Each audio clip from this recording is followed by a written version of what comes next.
Amongst the treasures on display from the Amy Johnson collection at Sewerby Hall is her CBE medal.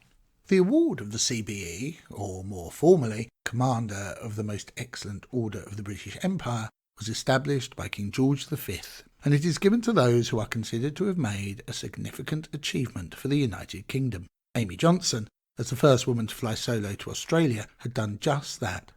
The medal was presented to Amy in a ceremony at Buckingham Palace on the 11th of August 1930, just a week after she had landed at Croydon Airport on her return from Australia, though for the return journey she opted for a rather more relaxed combination of cruise ship and charter flight. The King chatted to Amy, asking about each stage of her flight, and after explaining that he had followed her progress with much interest, he wished her well for the future. From the palace, Amy travelled to the private airfield at Stag Lane in North London.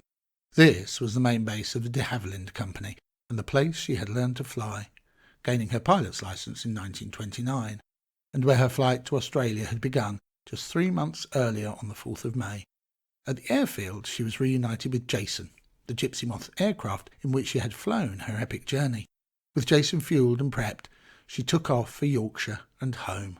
As she flew over Lincolnshire, Amy and Jason were joined by a flight of 9 other aeroplanes, who escorted her all the way to Headon Aerodrome, where she landed at 4 p.m. Thousands of people were waiting to greet her, amongst them the Lord Mayor of Hull, the High Sheriff, her parents and her grandfather. The crowds were keen to see both her and Jason, and the aircraft had to be rapidly placed in a hangar for its own protection. Amy was entertained to tea in the airfield clubhouse before being made a life member of the Hull Aero Club.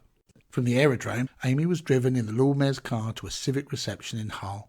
The journey took her along streets that were decked with bunting and signs saying "Welcome home, Johnny," and pavements packed with cheering crowds standing 12 deep.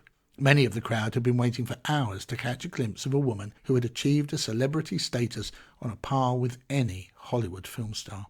Amongst the crowds, the souvenir sellers did a roaring trade. The Hull Daily Mail reported that the items for sale included Jason as a cardboard toy for kiddies, Jason as a penny brooch for flappers, Jason as a celluloid plaything for infants, Amy as a Cupid doll wearing her plane as a sash, Amy's photo on a lapel button, and Amy on the cover of the route programmes. Some of these items would, in later years, find themselves in the Sewerby Hall collection, alongside brooches, badges and souvenirs given to Amy herself. At the civic reception, Amy sat in the chair once used by Queen Victoria to listen to the various speeches in her honour. Sir Arthur Atkins, speaking on behalf of the mercantile community of the city, said he hoped that Hull would become the principal airport of the United Kingdom, while Councillor Thielman, on behalf of the women of Hull, said that Amy had proved that no girl need now feel constrained by convention to hold back the best that is in her.